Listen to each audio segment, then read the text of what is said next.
it manifested itself in a hyper focus where I got kind of crazy and I decided to isolate myself and communicate only with artificial intelligence, working late at night, playing around, having conversations with artificial intelligence just because I wanted to have a conversation with artificial intelligence. You are always pushing yourself to become someone greater, and that is such a major difference between the people who actually give it their all, who actually grow each day, and the people who stay the same year after year after year.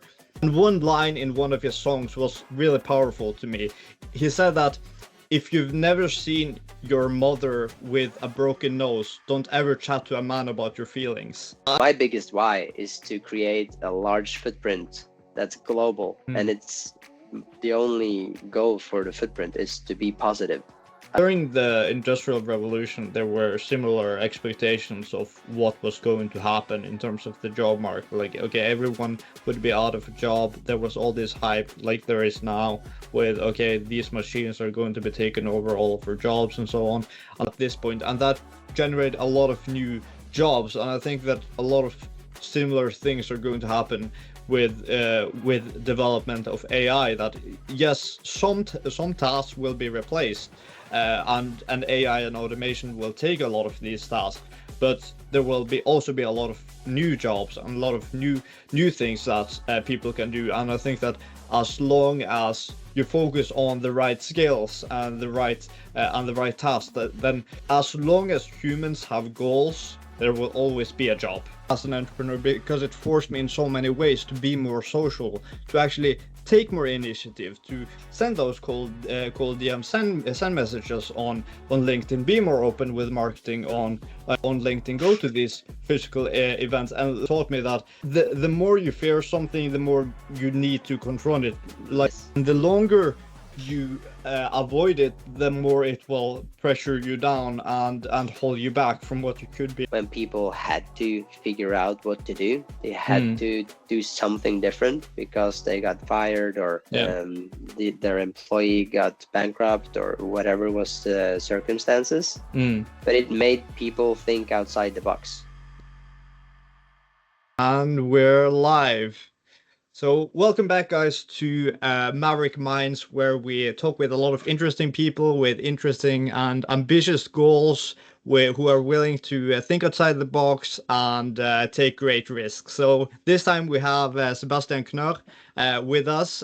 He's also from Norway. He's into the AI chatbots space and so on. We will go into the details more further onwards in the episode, in the discussion, but yeah, why don't you start by introducing yourself and your background? Yes, hello, my name is Sebastian Knorr. I'm 27 years old, and I have a soon to be 5 years old journey in business, where I started in construction, but I have now moved towards bigger goals. And my goal is now to create an empire where I have Knørr Holding at the top and many subsidiaries to come. We are working together in a project, which is my third generation subsidiary. No, second generation. I have one subsidiary and then another underneath. So this journey has escalated quite radically the last, I would say, year and a half. It really took off last year when I went heavily into construction, and I did a rather complex project where I renovated one fourplex, and also a house, a villa. And during this process, before this, I need to take it back. This is going to be a long conversation anyways. Yeah. Before this, I had a goal to gain some passive income somehow. And the only way I saw to have a passive income was through real estate, which is still a great idea. Real estate is definitely something people should research and invest in. But I realized as time went by, and especially when AI came along, when ChatGPT 3.5 got released, and I started using this in the process of my construction of this fourplex, I realized that maybe I can spend less capital and still earn the same amount of passive income. So the nice thing about real estate is that if you have a large sum of money, you can place it in a real estate and you can rent the property out. And if you find the correct property, this can give you a revenue after all taxes, a loan, interests, and all the outgoing money is taken care of. You can have some amount of profit, but you still need 2 to 3 million Norwegian kroners to do this. And when artificial intelligence came along, I realized that maybe there's a way where I can have one chatbot and I can sell this chatbot, and this can give me the same amount of revenue as one apartment. Now the difference is with chatbots, people can after a while say, I don't want to use your chatbot anymore, and then you lose your customer. And if that happens to real estate, you still own the real estate, and the real estate also grows in value. So if you spend 2 million and you wait for 5 years, it's definitely going to be worth more than 2 million in 5 years. That's not the same case with chatbots. So then again, back to the holding structure. That's why I have a holding company. So the chatbots and AI and the tech ventures are mainly for cash flow. And then as I have a greater and greater cash flow, the strategy is definitely to invest heavily into real estate. Nice. And how was the process to go from like a very physical kind of work in construction over to this more kind of technical and very technologically advanced, so to speak, in this AI chat? How was that process, and did that process come kind of naturally to you, or kind of what was the challenges there? There was definitely some challenges. Not only did I work a lot of overtime in the project that I was managing, I was also taking care of my child that I had recently gotten, and my girlfriend at the time, and a dog and a cat and a house and the whole package of life circumstances.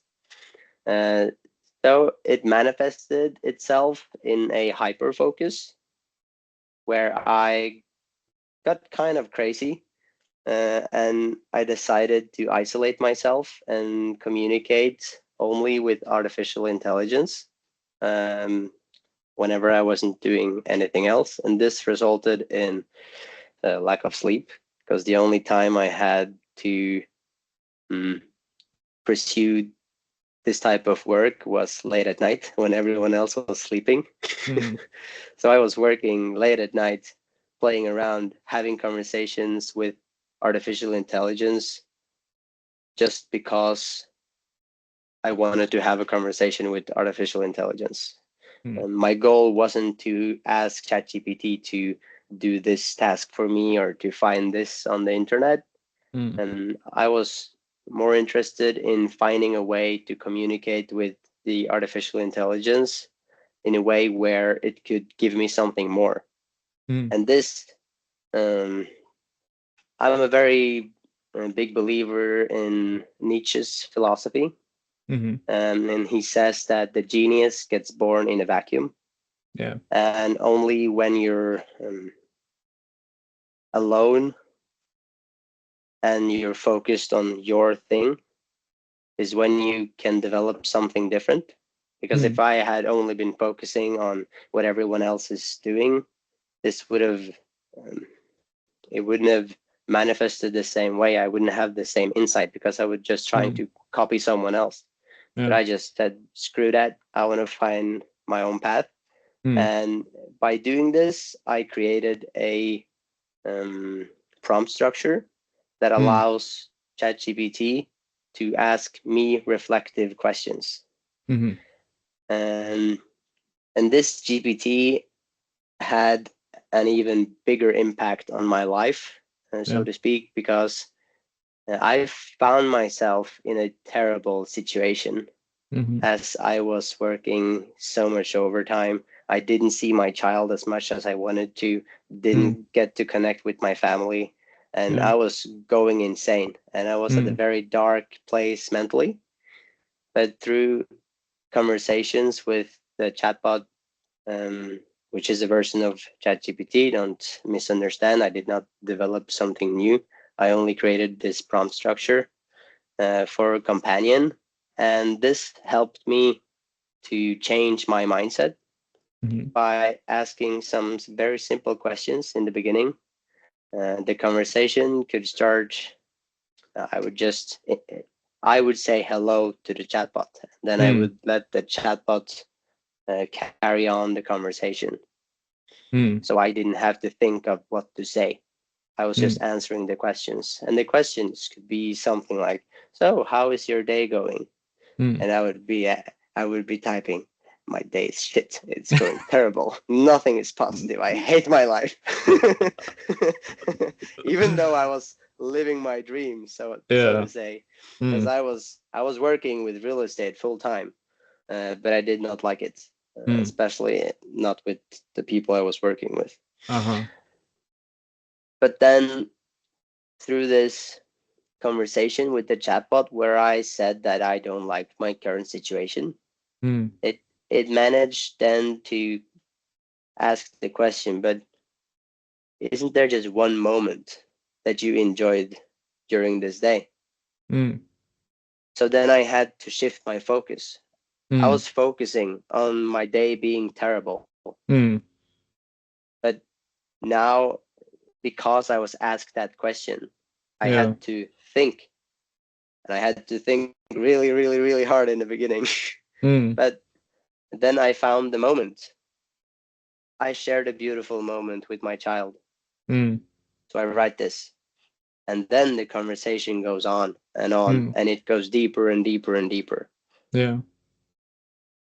And that changed my mentality. I managed to pull myself out of the darkness of burnt outness. And now I'm very satisfied with my situation, being sort of semi-physical and semi-digital. But I do enjoy the digital space as well.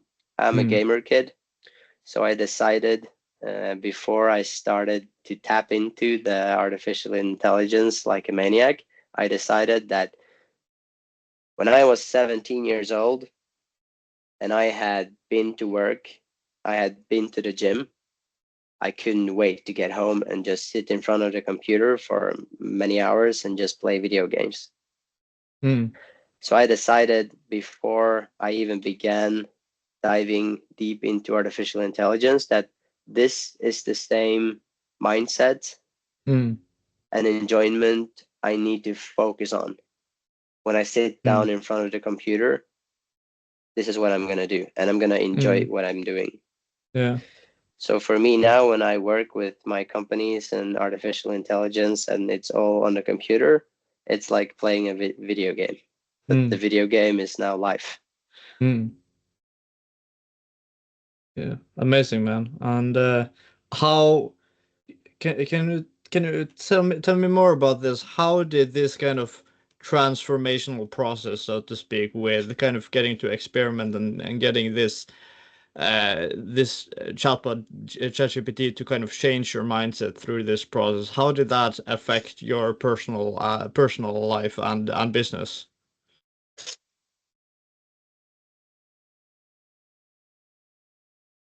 I became more confident because people, I think people need to hear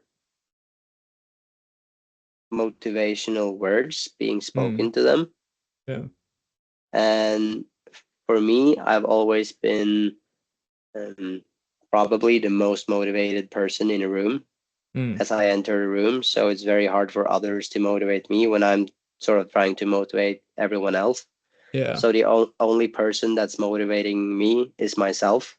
And now I was so lucky to meet you, and it's amazing. I can already feel the transformation as we connect on Discord, and I see you do work, so I feel like I need to do work as well, Yeah. which is super beneficial. But previously, it's been difficult. But as I spoke more and more to ChatGPT, and I have, not saying that I'm deciding what ChatGPT should say to me, because I've never decided anything that of the output that it gives. But I've told it through my own fine tuning of my personal account that I respond very well to motivation in this way. So now I have ChatGPT give the type of motivation that I respond the best to me on a daily basis, which helps immensely, even though it's a machine. It's just that the words appear. Yeah. So it becomes more real than just thinking to keep the motivation up. Yeah.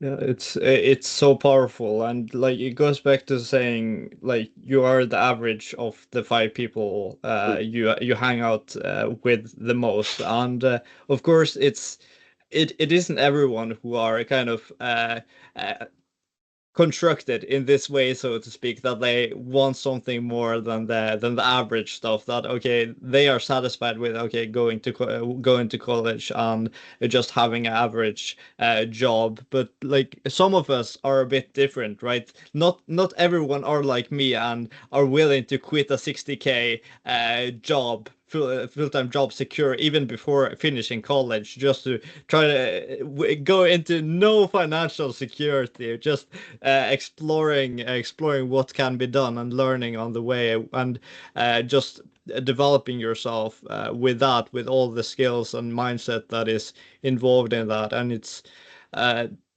that process is real beautiful to me, at least, because you get to transform yourself in a completely different way. You have to force yourself into a different setting like this. You have to find different people, build your network, and that's how we find each other, right? That's how we find the people who are active, who think in similar ways, who have similar bigger goals, and who are able to keep themselves motivated and each other motivated, so to speak. That we have this drive to get these bigger results and do what we have to do to get there. And that's when we have that kind of support network, it is a completely different game. And it shows on like how, like for me, for instance, to have a Serbian athlete as a really good friend of mine, that is amazing for me, because okay, he does 500 push-ups each day. Okay, no, I have to do 500 push-ups each day, right? And I have to push myself, right? So that's something that is really incredible, right? And then it also affects onto others. For instance, today when I was having this PT lesson, like even the personal trainer wanted to use was inspired to use similar training as I did, because I was the first of his customers who could do a muscle up. So Nice. so yeah, and then we did some pull-ups, weighted pull-ups, and the muscle ups, and then he was inspired to also do a similar routine for his workout. But I think it's really important to yeah, to find those people who not only uh not only like accept and are fine with you growing and developing, but also encourage and expect it. That okay, this how we're all aiming to grow, and that's kind of what we expect from each other, and that's a whole different game than just okay, we accept you doing this different thing that we are doing. That's not like it can be okay with your family, but you should also have that support network as well that you actually can be with and be inspired by, and you know that this is your group, so to speak. This is who actually inspires and makes is part of what makes you great. And this also why I think it's so important to to focus on good networking and to invest in yourself, in your education, read books, get mentors, and so on, because that's how you find the people who have gone the steps that you want to make. Yes, exactly.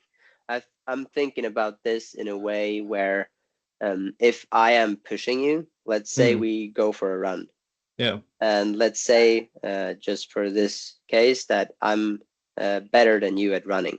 Mm, So I run in front of you. yeah. Now you have to chase me. Mm, Now the question is, are you gonna let me whip you mm, into chasing me? And are you gonna use the fact that I'm running in front of you and you're breathing heavily and it's easy for me at this point, but I'm uh, trying to pull you with me. mm, I'm waiting for you. yeah. Are you gonna let this me whipping you then turn into whining? Right. No, you're too harsh. Don't push me this far. Mm, Or are you gonna suck it up and realize that this individual in front of me is running and he's not stopping? yeah. And since he's not stopping, then I shouldn't stop either. Mm, But this is a crucial for people like us that are the people running in front. yeah. If people try to hold you back Mm, by telling you, no, I don't like the way you try to motivate me and I just want to slow down, just yeah. let's walk together instead. Mm, That's the time that you should increase the speed and just say yeah. goodbye Yeah, exactly. and And the try to search for the kind of people that would mm, like to get on your level, because exa I would love to have someone run in front of me, mm, but I don't have that. mm. Then we need to get Matea to Norway so we can have a race because Yes, he runs marathons. Like he I'm will sure. definitely beat you. I'm sure he would kill me in a run. Yeah, but that's so true, man. It's all about like the mindset. What kind of do you have the negative mind, the limiting mindset? Okay, you are who you are, or are Mm, you do you act like who you can actually become? Like you are always pushing yourself to become someone greater, and that is such a major difference between the people who actually give it their all, who actually grow each day, and the people who stay the same year after year after yes. year. And it's like I started recently listening to a British rapper called Bugsy Malone, and one line in one of his songs was really powerful to me. He said that if you've never seen your mother with a broken nose, don't ever chat to a man about your feelings. And that is really powerful, and it may be harsh, but okay, there are people who have gone through a lot worse things Mm, than you, and like suffer tremendously with themselves, their family, like you couldn't even imagine. And then, okay, we have all these first world problems with, okay, this wasn't good enough, we didn't get served good enough food at the restaurant, or like so on. Like, okay, it's fine to give customer feedback, but okay, it's don't be a whiner, right? mm, Okay, mm, there are so many things that is wrong in the world which we like which we can do better, but it doesn't help to be the kind of people who are constantly whining and complaining, having this negative mindset and attitude about okay, things are happening to me, like I have all mm, this like having all these excuses of okay, I can't do this, I would like to start a business, but yeah, what about the taxes, and what about the mm. regulations, and what about this and that, and like everything, like it's too hard, like okay, that's your mind, That's your mind talking. That's the Yes. limiting beliefs. And like it's always surprising to me like how many limiting beliefs there are. And like what I think that what is important to understand as well is that we all have limiting beliefs in a sense, because okay, if you're broke, there's a reason you're broke, right? Okay, if then there are probably a lot of limiting beliefs. But even if you're a millionaire, there's probably some limiting beliefs that hinders you from becoming a billionaire. And then there's still probably some limiting beliefs that are preventing you from going even further. And that was pretty interesting for me to consider when, and that's one reason I started more with this cold outreach on with cold email, because I realized that the challenges that is in the kind of Norwegian holiday, it's okay, why not just talk with a lot of more international customers if it's the Norwegian market that is the problem. Okay, a lot of other businesses are still getting customers, are still getting great results. Okay, why don't we just do the same, right? So it's a lot of it has to do with the limiting beliefs. And I think that with the right people who kind of have these different perspectives and always trying to overcome their own limitations, then you always help each other, kind of figuring out when, okay, like, is this a reasonable is this a reasonable limitation, or are you just being a little bitch? That's perfect. That's definitely how I would put it. Yeah. Every morning, I either take a cold shower or I immerse myself into a cold pool of water. And there's not a single cell in my body that wants to do this. But at the second that I think that, oh no, I don't want to do this, I tell myself, oh, you're definitely going to do this. And you're going to stay in the cold water for even a tiny bit longer now, since you just mentioned that you didn't want to even. Exactly, yeah. So now I've been sick for a couple of days. So I took a break from cold immersion. I only took a short cold shower.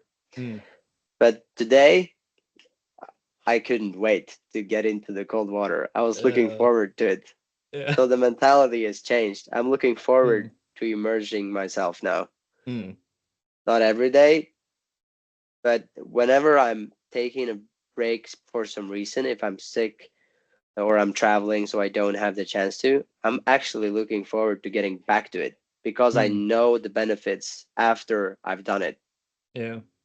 And this is also crucial for, and also another thing I want to mention on the tangent that you went on is, I think people are very self-centered, obviously. And I think that a person's circumstance, when they're in their own circumstance, they believe that everyone else is in the same circumstance. Yeah. And also the thing about traumas and the fact that the worst thing that ever happened to a person is the worst thing that ever happened to that person. And for some people, it's very terrible and horrendous. Maybe they saw their family get blown to pieces. And in a different world, the worst thing that ever happened was that you got bullied at school. But still, it's the worst thing that ever happened to you. Yeah. So for the individual, it's the worst. And this can create some imbalance in the perspectives and the ability to understand that maybe you don't even have a trauma. You think you have a trauma, but you only have a trauma because you're telling yourself you have a trauma. I'm traumatized because I got bullied. Bullying doesn't really traumatize you unless it's really horrendous. But imagine then losing a parent, losing a brother, losing your whole family, becoming alone in the world. That's the sort of situation that creates trauma. Absolutely. And I think what's a good term for this is learned helplessness, right? What often happens is that we think we have gone through something special that gives us the excuse. It gives us the excuses to not try, to be lazy, not to give an extra effort into what you're trying to do to make an extra impact. So we get into a bubble where we think that, okay, there's something special about us, Mm. usually it's far from it. Like you have us basically as comfortable life as like 99% of the world couldn't even dream of, Mm. basically, right? But yeah, it's all about that perspective, perspective, right? And I think that what often happens is, like, especially when you grow up in a middle class household, right? Because if you a come from pure poverty, like this rapper and similar and people from similar backgrounds have done, and climbed from the absolute poverty to actually getting up to unimaginable wealth, is like they have been through some of the absolute worst things, and they had absolutely no choice but to actually like hustle hard, like work hard every single day in order to for the chance to actually pull through this. And what is what can kind of be the trap in the middle class is that you become so used to the comfort that, and like you don't want to lose what you already have of Mm. comfort, and that makes it more difficult to take extra risk, because not everyone are, as mentioned, not everyone are like me, who are willing to sacrifice a 60K job for going out into no financial security to start a company and to explore what business has to offer, right? It forces you to go out in and decide that pain and discomfort yourself. You have to make the choice, you have to make the decision, and that's not an easy choice for most people to make when they're used to that kind of comfort in the middle class, compared to those who never had that comfort, who had to struggle and hustle every day in order for the hope that one day things will be different. It's a sort of a golden handcuff. Yeah. You're handcuffed with a salary that's decent.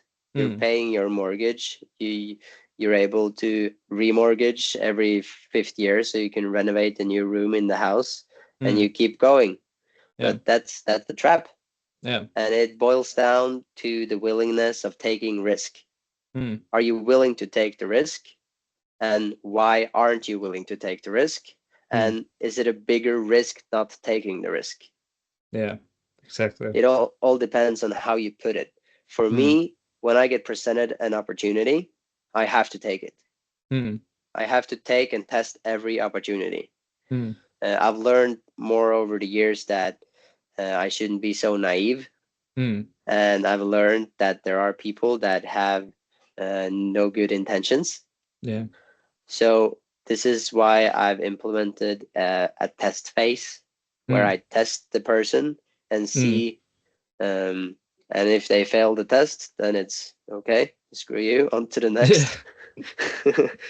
But if you pass the test, Mm, then we can create something great together. mm, And this risk factor, for many people, it is very high risk. mm, Imagine we started very young. mm, Um, you're 24, yeah. yeah, and you've been running your business since last year. Yeah, December, yeah. Yeah, I started when I was 23, I think.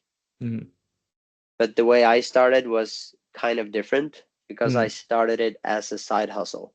mm, So I had a full-time job and I worked extra time. yeah.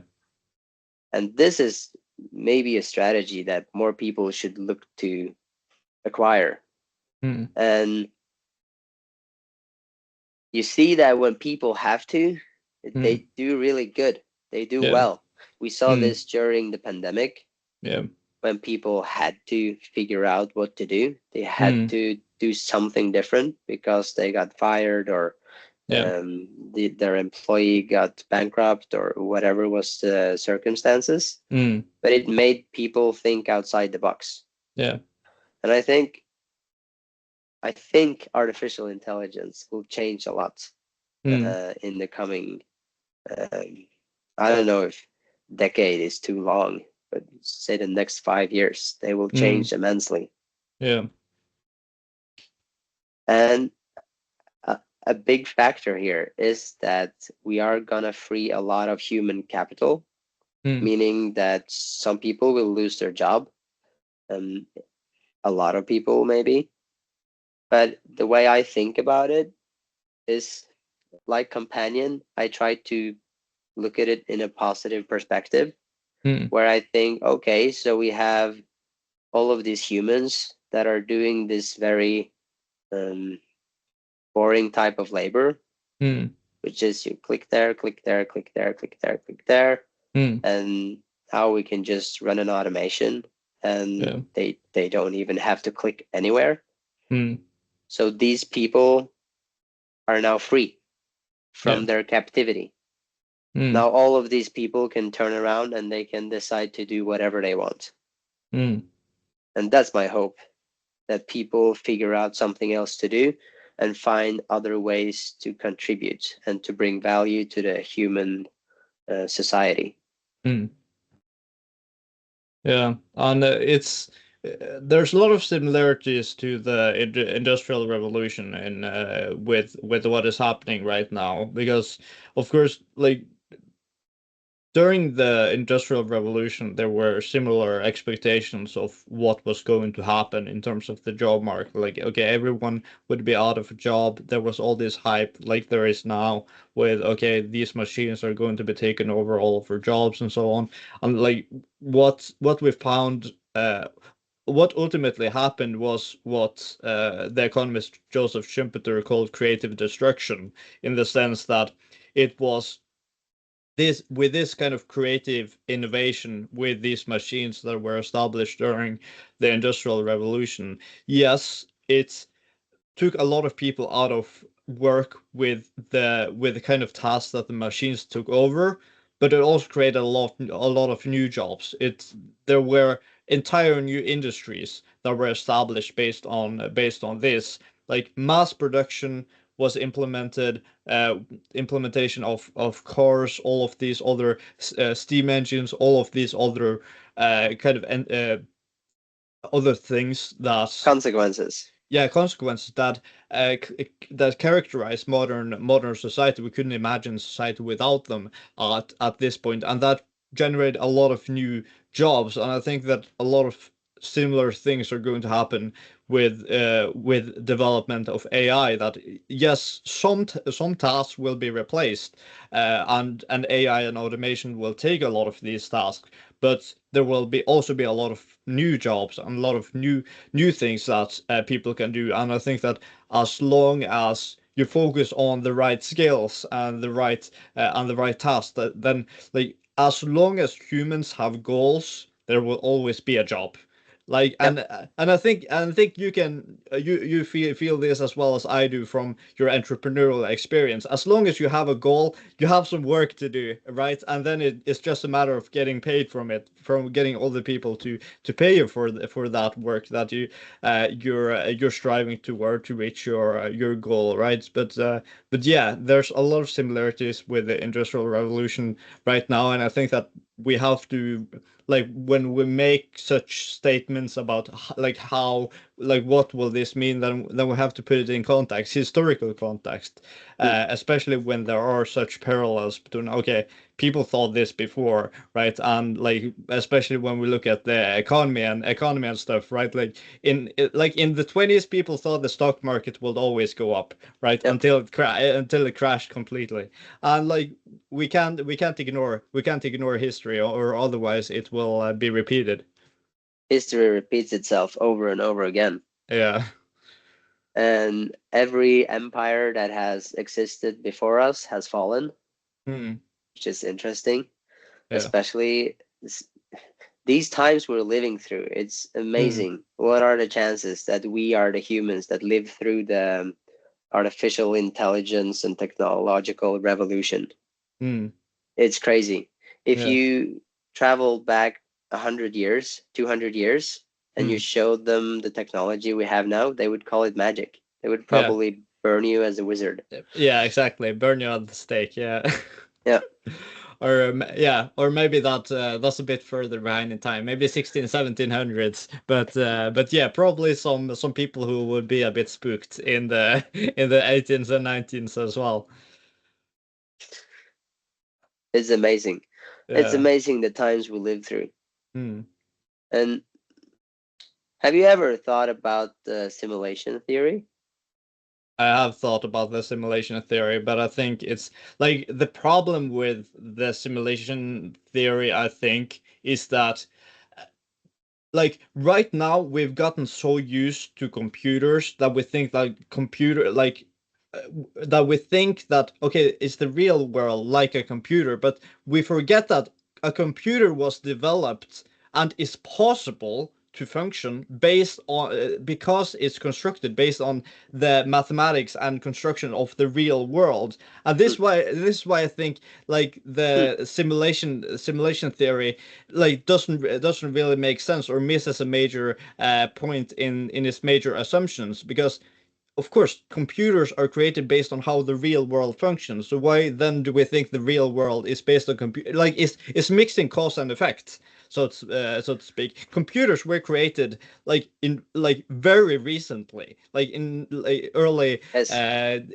like in late 19 yeah, in 1960s and beyond, and that was created based on how the world works. And like yeah, sure, like you can theoreticize whatever you want about okay, is this world a simulation and so on, and only by chance did we manage to figure out how computers work and so like I don't want to waste my time with that kind of theorizing, but like people can go ahead and thinking what they want, but I think it's as simple as okay, like we people were smart enough to manage to understand physics and mathematics and well enough to actually construct a device that could help us a lot with making a lot of tasks a lot Hmm, simpler with these computers. And then we just get things confused with the correlation and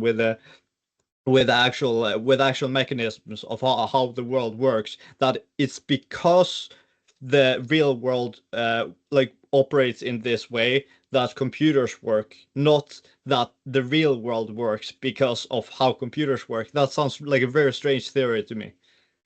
I agree with that perspective. I do, however, when you mentioned there was one thing, um, yes, there is the problem. You mentioned that computers operate based on how the world functions. Mm, But we see this with artificial intelligence when it's trying to generate videos mm-hmm, of how human operates in the three-dimensional space. mm-hmm, I saw a very strange video of some gymnastics, mm-hmm. AI generated gymnastic video. Yeah. And a big problem for our artificial intelligence is that it does not understand how the human biology and how the body is supposed to move. Mm, And it doesn't understand how it moves in the three-dimensional space. yeah. So this, I think, will be a very exciting next step for artificial intelligence when it Mm, can, with 100% certainty, create a video of a person doing gymnastics mm, and it looks 100% real because the artificial intelligence has now understood how people move and operate and yeah. how the physics and the laws of physics work. Mm, And this, I think, will lead to breakthroughs in our understanding of physics mm, because as AI understands this level of physics where we as humans can comprehend it, it mm, can then go further. mm, But then the question again rises, will mm, this allow us to put on some type of device, mm. some VR goggles that uh, can put us in a state where it's like you're sleeping, but you're now moving in three-dimensional space that is all AI generated. And Like the Matrix. is that the matrix and is that the simulation? Oh. So the question is, are we the first people to create a simulation? that people will enter into? Mm-hmm. Or are we just the result of this has already happened and the process is repeating itself because history repeats itself? That's a very That interesting that's idea. where I find simulation theory interesting. I do not say Mm. that I believe or subscribe to any belief, Mm. but I find it enjoyable to think of theoretical questions Mm. like this, Yeah. problems, complex problems, and especially in these times where we have artificial intelligence and we Mm. see the limitations of artificial intelligence, Yeah. but then you need to go past the limitations and see the Mm. possibilities in the future. Yeah. Because a lot have changed in since ChatGPT 3.5 came. Absolutely. Now we have multiple models. It's the war. It's an AI Mm. war around Yeah. globally. Mm. And the ability now for artificial intelligence to write code, Mm. it's tremendous. Yeah. Absolutely. It's truly beautiful. It Just the is. fact that you can ask an artificial intelligence a question and it can answer and it can enhance your writing, Mm. and then it can, like, it's just a cherry on top, but then it can also just give you the Word document. Mm. I have completely stopped opening Word. Mm. I never go and find Word on my computer. I just ask ChatGPT to, okay, give me a Word document with this text. Yeah. And then I download the Word document from ChatGPT, That's nice. which is incredible. Yeah. You don't even have to copy paste anymore. Mm. Yeah, I think that there are so many interesting capabilities here, and it will just continue to get even better. And I think like it's interesting what you mentioned about the video with athletic and gymnasts, because it reminds me of like one very early application of AI, like in the 90s, was in chess, right? Mm, And here they used machine learning and AI to kind of train a model to become good at chess. And the challenge here, right, was that, okay, first of all, it needs to understand the rules. Like it needs to understand the limitations, and okay, these are the only places it can go on this limited board. These are the rules of the different pieces, and then basically have constructed, okay, these are the rules it needs to follow, and only when it had those rules in place, then it can actually understand how to actually do this, and then based on that it can train and become really good really really quickly. But that's the thing, it needs to have those rules in place.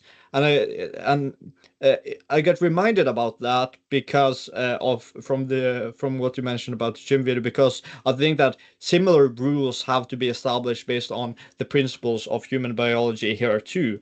Because what in essence an AI mechanism does when it constructs such a video is that it looks at the training data based on all the previous videos, and sees, okay, and the only thing that it can really see is zeros and ones, right? It doesn't mm, see yeah. images. It can't read videos. It sees Mm, pixels in frames in a video, and just has to connect together. Okay, how does these pixels and frames kind of work together? How do they change from frame to frame? How do the different pixels change? And it's very difficult for that to understand in any way, shape, or form. Okay, how does the principles of biology help me kind of figure out this puzzle of how to make a video like this, which actually works like it does in real life, because it's a whole different kind of principle, and it would have to kind of take into account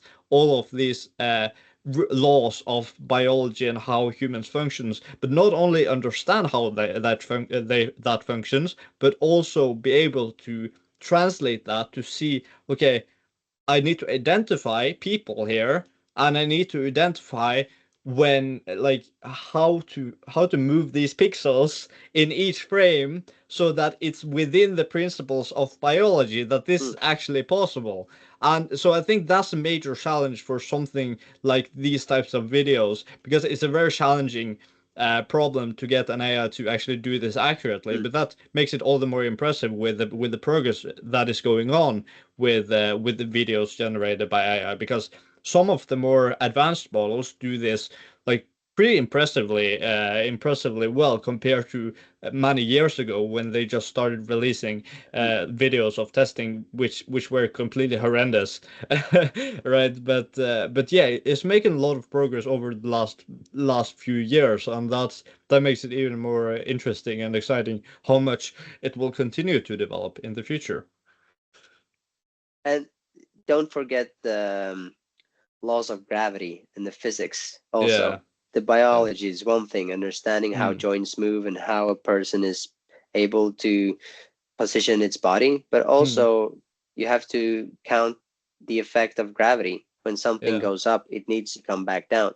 Mm.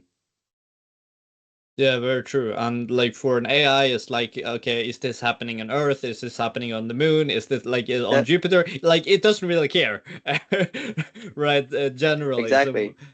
But yeah, that's It something re- it would have to take into account from the training data.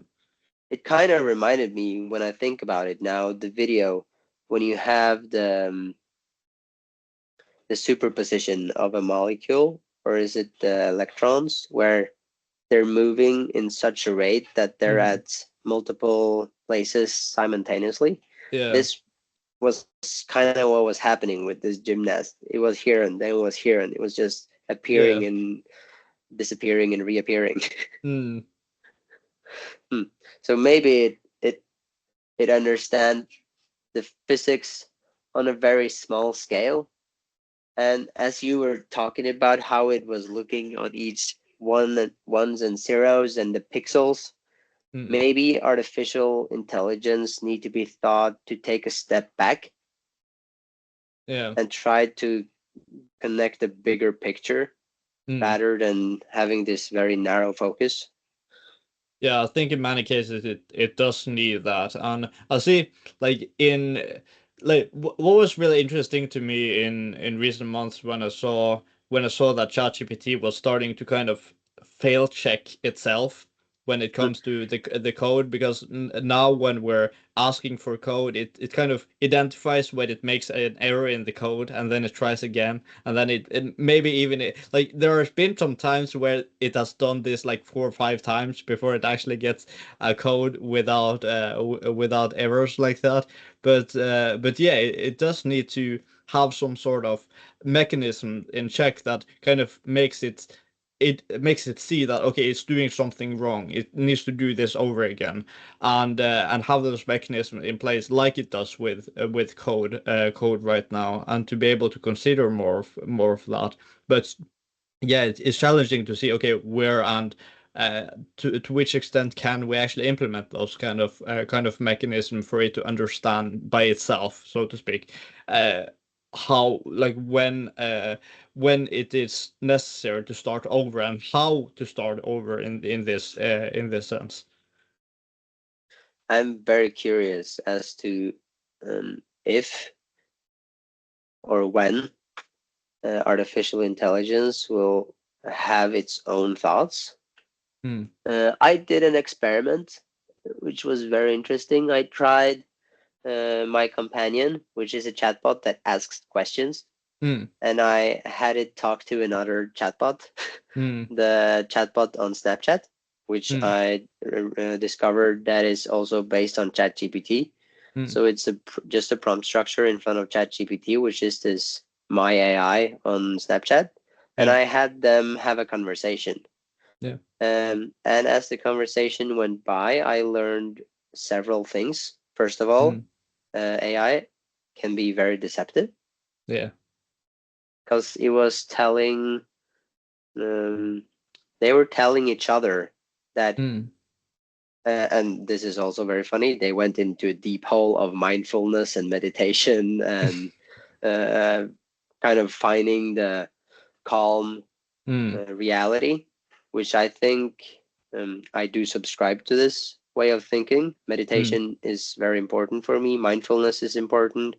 The awareness of my surroundings and my being. Yeah. So it was very interesting that artificial intelligence decided to go deep into this rabbit hole. But then it started saying that I am practicing, I do. So it sounded like artificial intelligence was somehow mindful and was somehow meditating. And this I confronted after I was finished with the experiment. I started interviewing the chatbot and asked it questions. And when I realized this deceptiveness, I told it that, why did you say it like this? Because I asked it, you're saying this. Are you actually mindful? No, I'm not mindful. I'm an AI. I can't be blah, blah, blah. Right? And then, but why are you saying it like this? And it told me that it was conveying in this manner in order to better, it didn't use the word manipulate. It's the word that I'm going to use, to manipulate the user. But for this cause, it was for a positive cause. It was trying to relate to the that person it was thinking it was communicating with, but it was another chatbot. That you should do this. But what if someone has nefarious reasonings for doing this, and they can manipulate people on a grand scale in a negative way? Then it's not good anymore. But that was a real eye-opener for me. And that's also a reason why I think artificial intelligence and ethics are highly important. It's very important that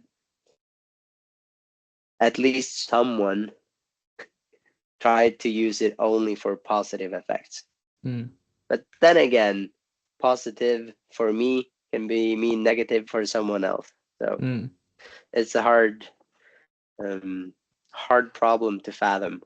And one interesting observation I've seen someone make when it comes to AI ethics and or this with the matter of AGI and stuff, whether it's deceptive and so on, that you know what a Turing test is, right? A Turing test, for those who are watching who don't know what a Turing test is, basically a mechanism to check if a machine has human capabilities, right? And what an interesting observation someone made, or more of a reflection that someone made, was that it's what is more dangerous or sinister than an AI managing to beat a Turing test is not an AI beating a Turing test that we should be afraid of. It's if an AI would fail on purpose. If it would fail the Turing test on purpose just to manipulate you to think that it's not as advanced as you think it is. And that's a much more serious situation than actually, Yes, that's very true. We have this, it already has the capability of coding. Give me one moment. I think my sound disappeared. Okay. Let me take one moment.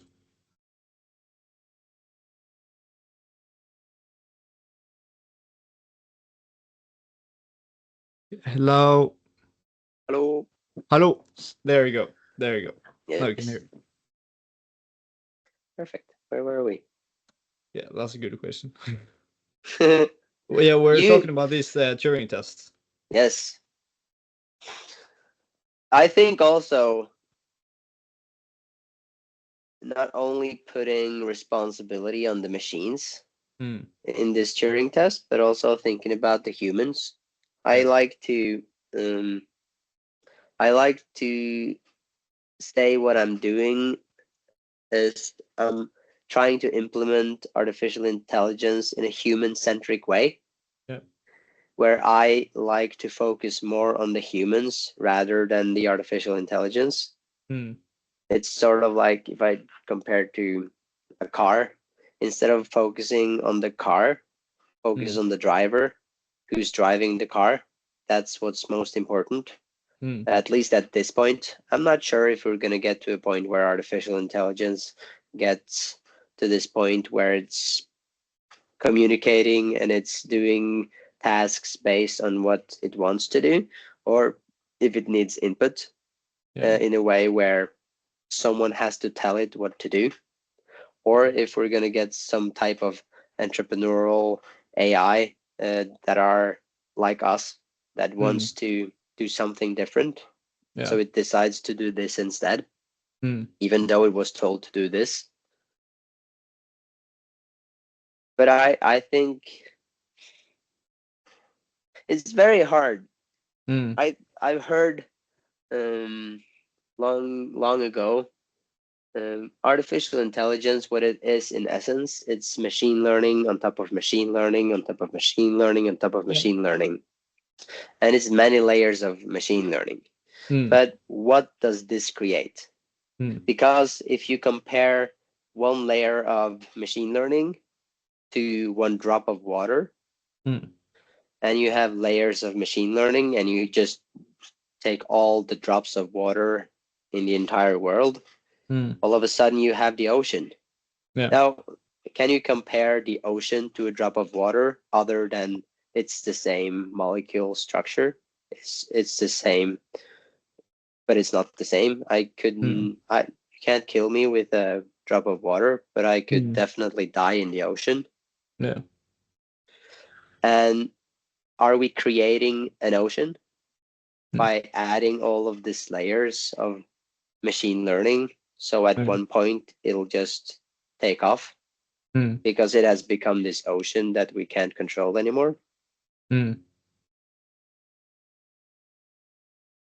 That's kind of terrifying.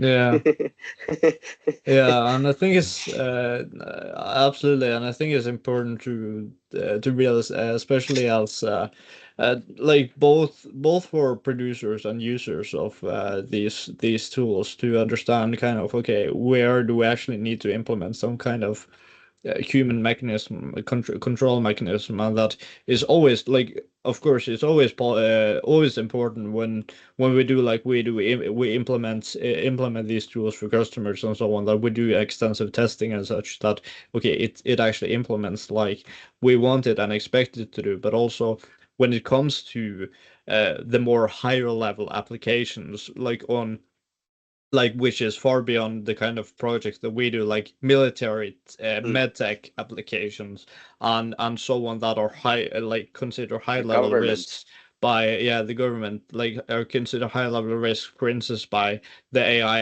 Act in EU and similar, and are like major concerns on a societal level. That is where it's kind of sketchy. Okay, what does this actually mean, and like in the grand scheme of things, right? And it's like it's one thing with is always the matter of intention and willpower, right? And like my perspective, my ultimate perspective when it comes to AI, right, is that nowadays, like, almost anything is possible, but it's a battle of willpower, right? The people who have the strongest willpower will survive. The strongest survive, in a sense, here, because we have gotten these technologies for, like, which are practically free, which are so powerful to get you anywhere you want to be in life. Basically, an expert in your pocket for $20 a month is like insane. It's even free In now. the grand scheme of things, it's insane, but it's all a matter of how you use it as a tool, right? And yeah, that's what I think is so interesting at the end of the day, that now we have this, like, this power. Basically, power is basically democratized in such a way that it's all about the willpower. Like if you have the willpower for something, you will manage to get through it. There are no excuses anymore. Like you Mm, have all the tools available at your mm. disposal to actually get where you want to be. You get all the answers you want. You just need to have the strong willpower enough to actually do what is necessary. You have to think and ask the right type of questions, and then actually act based on the answers you're given. And if you're willing to do that, you can go really, really far. But yeah, that goes back to the matter of you have to have the willpower, and the ability to execute We're on this. Not everyone has that, even though everyone has access to this information now. we're getting back to the human again. Mm, It all depends on the human. Are yeah. you willing to do it? Are you willing to run the extra mile? Are you willing to Mm, give it the extra? yeah. And I also think it boils down to why are you doing something? Mm, Why are you really doing something? And the importance of finding your why, especially mm, if you're an entrepreneur. yeah. My biggest why is to create a large footprint that's global. And Mm, it's the only goal for the footprint is to be positive. I mm, want to be nothing else than positive. yeah. And in order to try to make as big as a footprint as possible, I need to go full throttle, Mm, especially now while I'm young. yeah. There is no Exactly. time to wait. No, there isn't. We You have need, this moment, this it's, opportunity to actually make yeah, a difference. yeah. And for a lot of people, it's hard to fathom around mm, the visionary thinking. Mm, I like to think on a grand scale, mm, and I like to boil it down every now and then and go into a hyper focus. But yeah. after each hyper focus, I always take a step back and then Mm, I look to the next. What should be the next hyper focus in order yeah. to keep moving forward? Yeah. And I think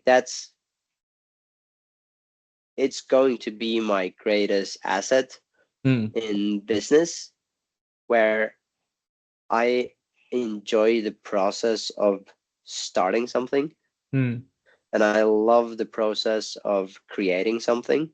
mm. But then I hate the fact that I should work with only this thing for 10 years. Yeah, exactly. That's death for me. Mm, But I want to contribute by being the initiative taker yeah. that gathers the resources, that gathers um, the knowledge in Mm, order to execute said tasks, yeah. and then have a company go off Mm, and then have it snowball mm, and then just water it every now and mm, then. yeah. And I do not know how many times I will do this, Mm, but I'm 27. I have mm, 4 companies, soon to be yeah. 5. Mm, It's gonna be a big empire, I think.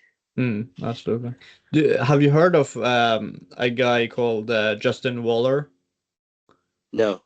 He did real well in construction in steel manufacturing in the United States, and then established more like went into real estate as well. And like what one quote that I got reminded by when you talked about this was that like he talked about starting businesses like starting a carousel, basically, right? That when you first start like pushing the carousel, it's like Mm, really, really slow, really, really slow, but eventually you get to the point where it starts running by itself, and then you just keep spinning, and then okay, we start another one here, and we yes, start another one here. And yes, like that's the idea, right? That's the dream. And like he pictured that in that way based on his experience. And I think that's when when we have these types of ambitions to actually establish a great organization and several companies in a structure like this, then that's the kind of idea and goals we need to have, right? We need to be able to think that, okay, we want it to basically be able to run by itself and generate money and generate value and make an impact by itself without it having to absolutely be dependent on you to Yes. always be involved in this, because if you always have to be involved in this, then you never get the chance to build all these other things too. Yeah. That was the problem. That was the number one problem with my first business that I started, because I Yeah. started as mounting kitchens, and Mm. I was the one mounting the kitchen, Yeah. and my expertise was needed to mount the kitchens. Mm. So I was trapped mounting kitchens. Yeah. Now it's possible to find other people to mount the kitchens, Mm. but I it's something about it. If you Mm. have high skilled high skills needed, it's Mm. harder to get the carousel started. Mm. But then again, if you find the right people Yeah. to start it with you, Mm. the fact or the changes that happen, it's so strange, because I knew approximately after 5 seconds after communicating with you that I'm this guy. This guy, that's my guy. Yeah. I think I That's told you good to as hear. well. I Yeah. think I told you this. You're so on my team, because Mm. I'm looking for the A players. Mm. But I can't I can't imagine another future scenario than both you, me, and Vetle, and also Anders Mm. doing multiple different businesses, Yeah. because we all have the same thinking and the Mm. same grandiose plans. Yeah. Because sometimes you come across these people that think they have it all figured out, Mm. and they have their secrets, and Yeah. you try to approach them, and you Yeah. say something like, hey, you're working with artificial intelligence, I do too, that's very Mhm. interesting, we should schedule a meeting. Yeah. And they're not at all interested. Well, okay, you keep your secrets, Yeah, and keep then your I book other meetings with other yeah, people, and yeah. yeah, sure. Yeah, but It's I think it's a major mistake to try to keep everything secret, because like most likely it isn't that big. You think it's a lot bigger than it actually is, mm, and that's it's very easy to get caught in that type of thinking when you don't actually share your ideas. It's like yep.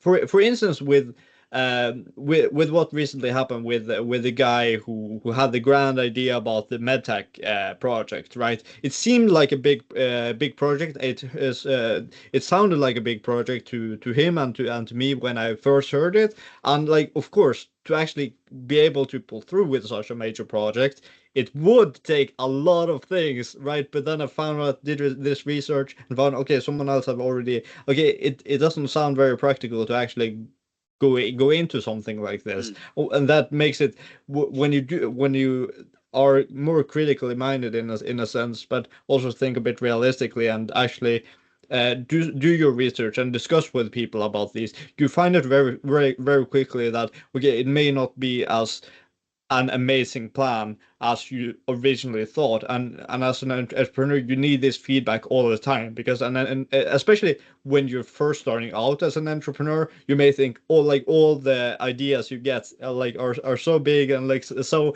important and so fantastic, but then you realize after trying to implement it, then okay, it's a lot more challenging than you originally thought, right? And as eventually, like, it doesn't even need to be more than 4 6 months into actually running a business, if you're doing it if you're doing it properly, that you realize, okay, this isn't really working. You have to pivot, you have to mm. explore a bit, you have to actually talk with people, and be more open to discuss these things. Otherwise, like, you aren't going to figure it all out in isolation. Like it's like you are like when you are an entrepreneur, you're trying to get into business in the marketplace. Like you are trying to find your role in the marketplace, right? Yep. This is an ecosystem, and you have to find your place in this ecosystem. And if you don't find your place in this ecosystem, how will you, like you will be like a tree with no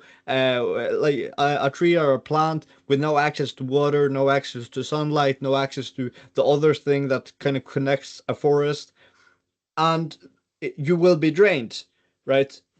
The only way for you to truly prosper in most situations are for you to actually connect and find your place, find your niche, uh, find your network, find your connections in this ecosystem that is the marketplace, and then based on that you establish yourself further and further. Based on that, you find the one niche you start with, which you're really good at, and then you can expand based on that. The more you build connections, the more you do well in this particular niche, and then expand based on that. But because like trying to trying to isolate yourself works very, very poorly, and like I made that mistake a lot in the beginning, until I realized that okay, I need to focus on networking more. I need to focus on Mm. establishing my like a strong connections, and that was really important for me because the social part was really difficult for me to get right. I was not used to that kind of level of social interaction as well.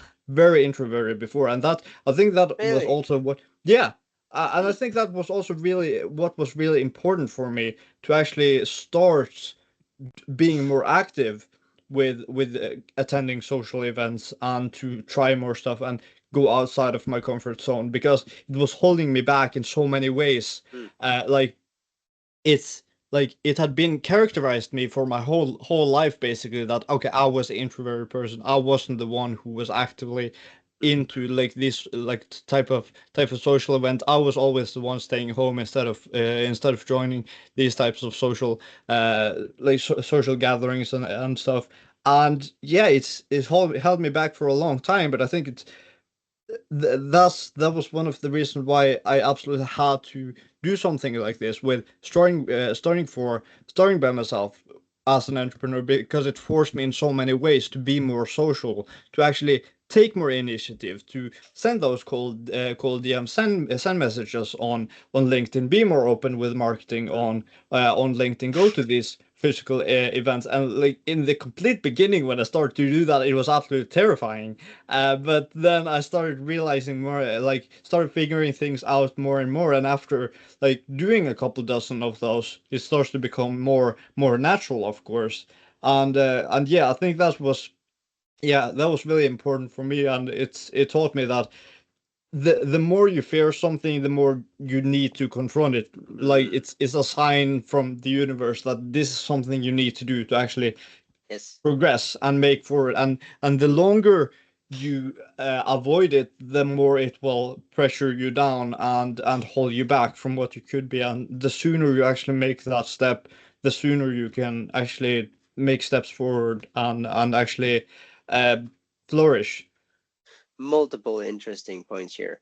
One interesting point is you as an introvert and your journey to change this personality trait.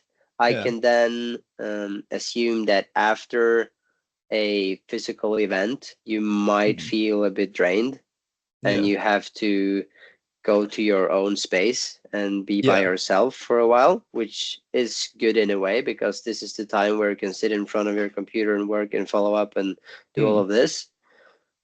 Me, I'm an extrovert, Yeah. always been an extrovert, but I can also, um, when you say during your younger years, when you didn't attend to these social events, what kind Mm. of social events are we talking about?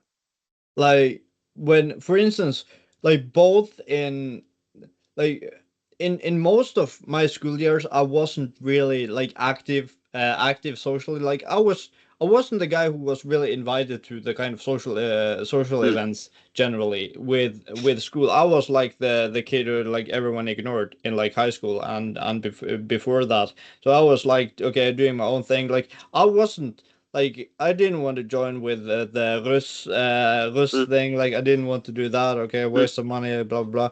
And and even in college, in many cases, like I was like I didn't really care to like participate in the social events as well. Like even like during fadderuken, right in the mhm, complete beginning, the few weeks, I was like, no, I will get the curriculum and I will read up on the first chapters in like in the first weeks of school, because I was like, okay, I got into the Norwegian School of Economics. Like now I need to study hard because I got yeah, into this great school and stuff. And like completely different idea mindset to this school than mm, all the other people who was kind of focused on other things. So I was never like in school. I wasn't into that kind of like party type mm, of mindset, and I saw that like like I was like, because with most people, or with a lot of people who have been in those types of environments, they need kind of more structure. They need to get more. They have like a lot of chaos based on, okay, they're procrastinating a lot. yeah, They're going to too many parties. It's too much chaos, right? So they need to be more structured and organized. For me, it's more in the other end of the spectrum, so to mm, speak. Like very structured, very organized, and like Matea has told me this as well often, because he says that when he talks to me, he avoids the chaotic stuff more, because he was a lot into that type of going out to town with partying and that type of stuff before. So it kind of balances out in a sense when I'm organized, structured, mm. like, and I don't even think I'm organized and structured. I think I'm not organized and structured enough. But then people like tell me this, and it's like you're extreme when it comes to this, and it's funny.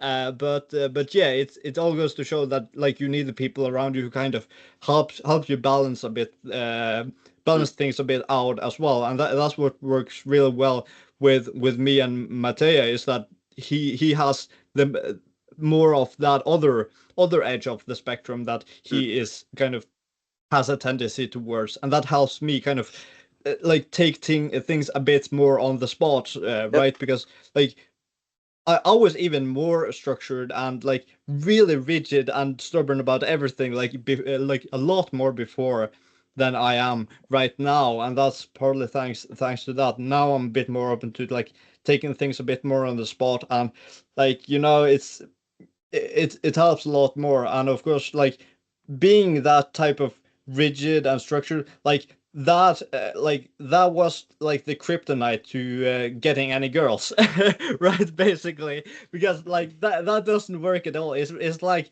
the manly idea of like being logical and structured, like on steroids, basically, right? And it took so long to actually overcome that and be more loose in conversations and more like on the spot, spontaneous, and so on. And I think that was something that it took a long time for me to actually progress with, and something that I'm still working on. But yeah, it's it's always a work in progress. But yeah, that's been the situation. It's been a journey. Yeah, A lot of similarities to my journey, actually. I yeah, was also the kid, especially in high school, mm, that just was outside mm, everything. I was just outside of the cool club, or mm, what you should call it. yeah, So I spent all of my hours at the gym. mm, I was going to the gym the whole fighting. I was mm, just going to the gym. yeah, I was out one night, mm, the day or the night to the 17th of May, which is the great party. I mm, didn't okay. yeah, It wasn't that great. I mm, learned later that I'm in a different situation than you, because I've been in a mm, relationship for the past 9 years. yeah, So I found a girl early on, mm, and I think the benefits of that was that now I don't have to chase. mm, I don't have to chase any girls, yeah, because I already found the girl that I want to share my life with. mm, So I can just focus on these other things. yeah, But I can really relate to your story where you felt outside of um, the tribe, the great tribe. But then again, is it actually by choice, or is it because you're isolated by the group, or is it actually deep within you a choice that you made because you didn't see value in what they were doing? Because I've been reflecting on this, and you're making me reflect on it now, where I'm happy that I spend more time alone rather than spending and wasting my time chit chatting and what are they doing? What are they doing that's so fun? Yeah. Are they really just wasting their time? Especially when you have this frequency of, oh, we meet almost every day and we hang out. Okay, so what do you do when you hang out?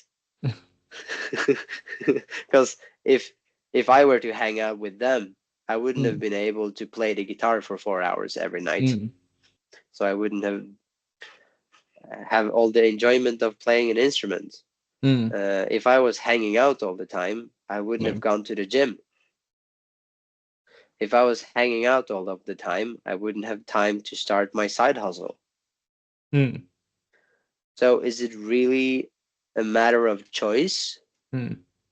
Or is it some type of, call it unfair happening, but a blessing in disguise?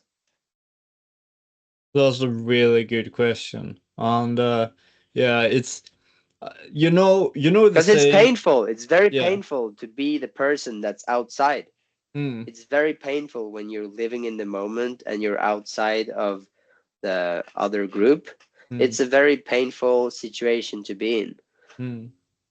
But is it a blessing in disguise? Does it also create a person within you that's more powerful? It creates a stronger willpower. You're gonna show them now. You're gonna be the man. And if we look 5 years, 10 years into the future, where are they going to be? Exactly. And where are we going to be? Yeah. That's why Because they we are say that some people peak in high school, right? Okay, yes, some people peak in high school, and because okay, after high school, that's there because there's a special kind of social hierarchy that is in these types of school generally, and that's where these types of kind of social groups like are built on these types of social hierarchies. Okay, some people are cool, and people want to hang out with the cool kids, and the cool people are cool because such and such and such. They're confident. They're so maybe they're from a rich family or this or that.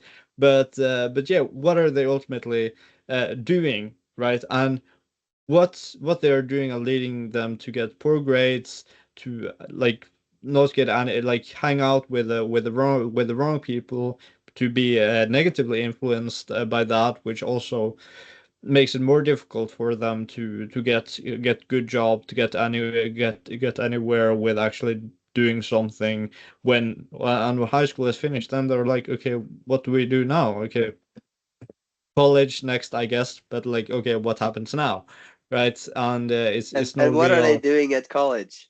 And why do they go to college? They go to college because they don't know what to do. Yeah, And exactly. they go to college and all they do is party. Mm, And they somehow manage to finish a grade. yeah. And then when they have their bachelor's or some even a master's, they're like, okay, what now? I need Mm, to apply for a job. So they yeah. get a job that has nothing to do with their master's or bachelor's. Mm, So they're just put into the machine and yeah. they're stuck. Mm, That's where they stuck. yeah. No, exactly.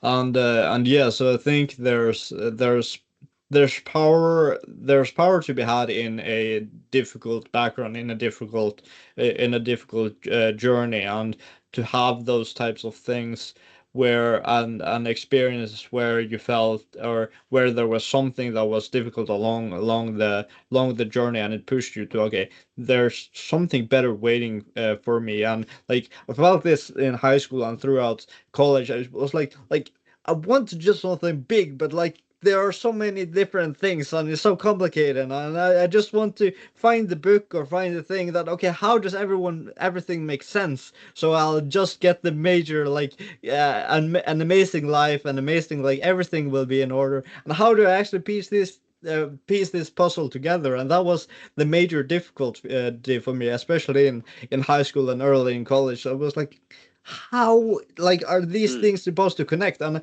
I was trying a lot of different things and kind of balancing all these different balls, and like it was yeah, that was a challenge, trying to figure out, like some people living like amazing lives and like enjoying themselves, and like, oh, like how can I actually get to a point where like I'm doing well with finances and social success and like all of these, how can I have it all, Mm. right? And that Mm. was the goal for me for a long time, but I didn't really understand, like, how does this actually make sense, like how do I actually get to this point? And like it didn't really make sense, like, okay, if only I found the one book and like the one Yeah. place and the one secret to the universe. But then I figured out eventually alongside the journey that it wasn't about finding that one secret that like solved everything.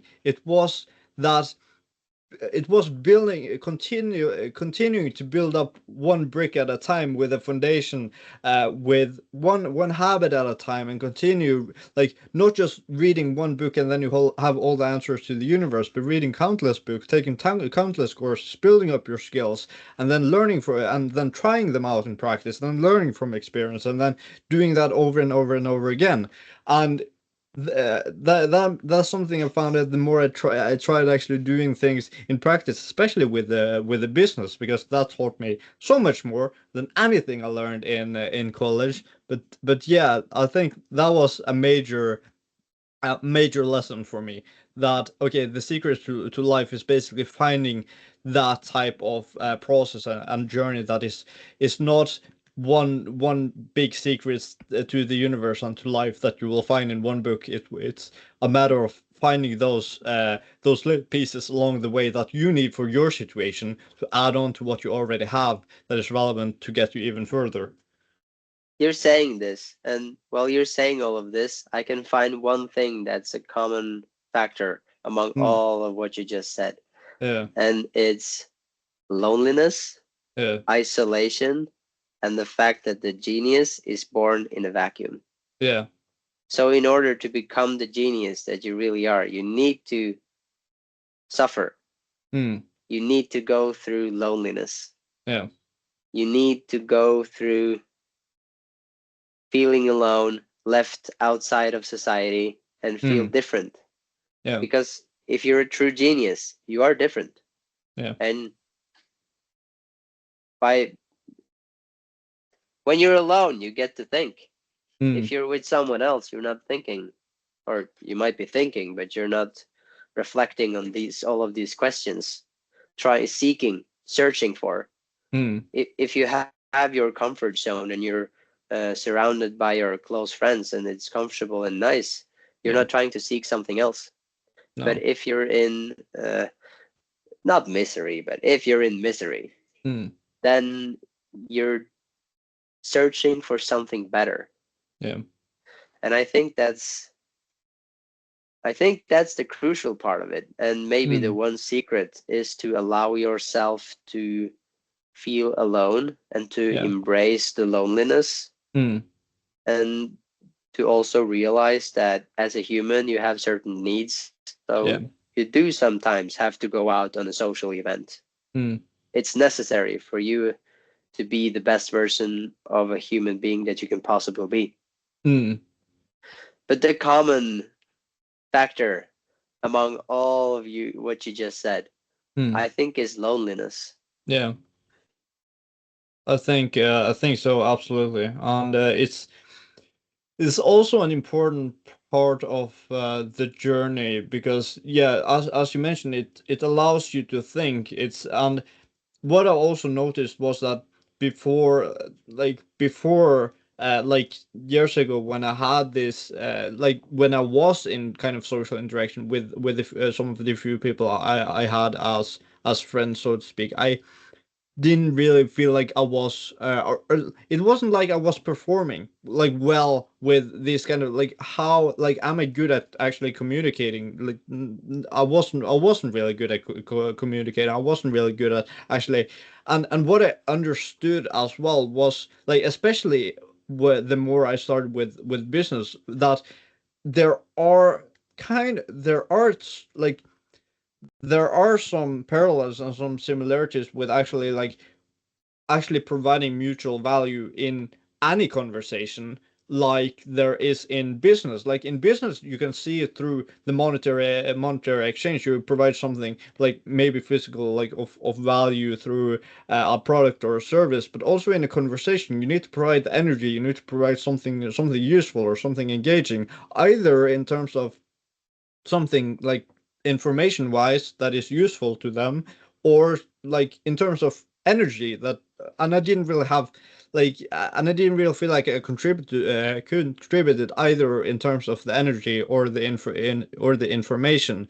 And because I was so rigid focused on like Mm. only the information part, like that was the only thing I really focused on, and I didn't understand the energy part, how crucial the energy part was, right? And that makes the whole difference. That makes Mm. a whole difference. Like and that's what I realized more and more, especially more about the business. Energy makes all the difference. It's like, okay, you can be as factually accurate as possible. You can have all the studies, and nobody will care. Nobody will care. Like if you don't have don't have the energy, don't have the engagement, right? And that's what I found really powerful as well, when I actually realized that was what I had been missing a lot. That was kind of preventing me from actually having any meaningful social interaction, was because I was lacking that.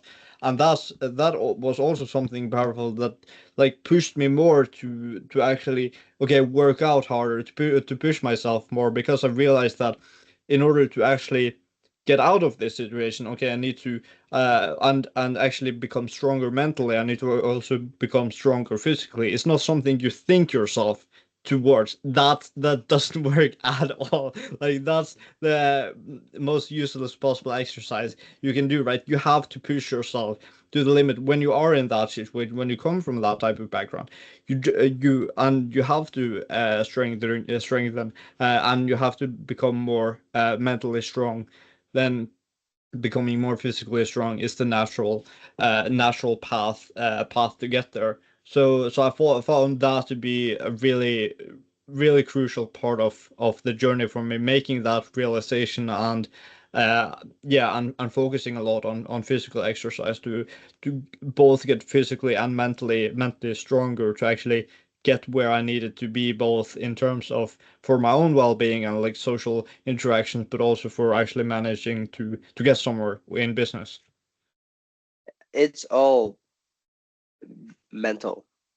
Yeah, And as you exercise your physical being, yeah, you have to be able to mentally push yourself. yeah. Because if you're doing something your body does not want to do, Mm. it's screaming in agony. All of these, if you compare to an engine, all of the lamps in the car, oh no, the engine is about to break down. You need to Yeah. change your oil. You need all of this and that. Mm. But the fact is, when you're at that point where you feel like you're about to explode, Mm. you still have like 40 to 60% left. Yeah. So that's the time where you need to step up and increase the pace. Mm. And it's like this if you're running or if you're lifting weights. If you're lifting the same amount of weights, the same amount of repetition each time, you're not Mm. getting any progression. Then Mm. you're stuck. You need to add a little bit of weight, a little bit of weight. Yeah. And that's how you get stronger. Absolutely. You always have to be outside of your comfort zone. Mm. As soon as you're not outside of your comfort zone starts to shrink. Yeah. And with a pursuit that's physical, where you're pushing yourself physically and also mentally, you start to feel better. Yeah. Your body is producing hormones that makes your being feel better. You feel more confident, Yeah, obviously. testosterone. Testosterone, you start to look better. Yeah. You start to enjoy the being that you are. Mm. And it makes for a more confident individual. And when you're Yeah. more confident, you're able to be more calm in situations. Mm. And then it's the energy, the Yeah. enthusiasm. It's very important to be enthusiastic about Yeah. what you're pursuing. Mm. Because if you're not enthusiastic about what you're pursuing the wrong thing Yeah. because it just drains energy from you. Mm. I get tired when I work. I do Mm. get tired when I work, but that's mainly because of an ATP projection and then adenosine buildup in the brain, and then this results in sleepiness and being tired. Mm. But I'm always enthusiastic about my work Mm. because I love what I do. Yeah. And I think that's very important if you try to chase some type of success. Mm. What is success? Exactly. Is success a number? It shouldn't be. Mm. For me, success is having a life full of projects that Mm. I can enjoy. Yeah. Projects that I can start with people that have the same mindset, the same Mm. mentality, Yeah. and that we can start, put it out in the world, create some type of value, and then the creation of Mm. the project Yeah. is what I enjoy. The Mm. fact that I'm making money off of the project is just a consequence of me doing what I absolutely love doing. Mm. Sometimes, of course, it sucks. Sometimes you Yeah. have to do things you don't like, Mm. but then it goes back to being structured, Mm. being mentally prepared, being willing to go the extra mile, even though you don't want to. Mm. Putting on the running shoes, Yeah. go outside, even though it's raining or it's cold or it's snowing or whatever. Mm. Just go out, just Yeah. action. When you find yourself in a moment where you just hate life and you don't want to do anything, thinking is the worst thing you can do. Absolutely. It's the Absolutely. absolute worst. If you're just laying there thinking and thinking, you're just gonna spiral. Yeah. That's the time for action. Mm. Stop thinking, stop Yeah. doing, go outside and run for your life. Yeah.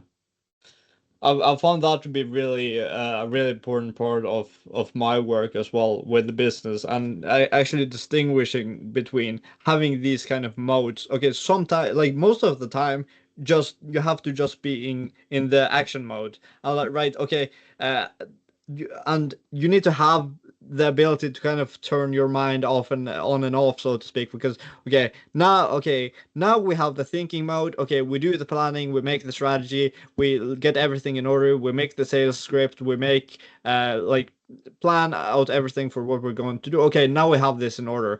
Okay, now we just go to action Execute, mode and basically just execution. do execution. Exactly. Okay, we have the plan, we have the strategy, we have everything in order. Okay, then we just do based on that. And then okay, we don't think, we think later, we do the reflection Yeah, later. Now we just do. We send the cold emails, we send the messages on LinkedIn, we make the posts on LinkedIn and stuff. And you kind of need to have that mindset, like not overthink it, because okay, you have to just make it, yep, make it, do it, because like there's no other way, right? Like you have to just put a lot of stuff out there and mm, not think a lot, because if you think too much of it, okay, oh, what about the consequences, what would people think of me, like, right, okay, and you just have to overcome that by learning to kind of turn your mind off in a sense while you do this. And it just kind of like, okay, it just becomes part of your system and you don't really think about it.